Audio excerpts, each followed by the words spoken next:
The word order of WH questions or question word questions is quite similar to that of yes/no questions. So if you're also interested in a tutorial about yes/no questions, just check out this video link up here. Other than that, let's get to it. Again, we have two cases. Number one, where are you? So the predicate is a form of to be. Are is a form of to be. So we have a question word, a predicate, and a subject. If, however, the predicate is not a form of to be but of another verb, then things look a little different. Again, we have where, then the subject, and then the predicate right behind the subject.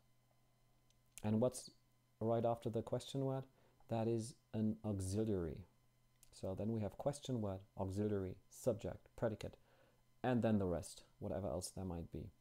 Talking about whatever else there might be, in Brazil this afternoon, those are phrases or references of place and time. And what do you know? Remember, place before time. So first mention the place and then mention the time and you'll be all right.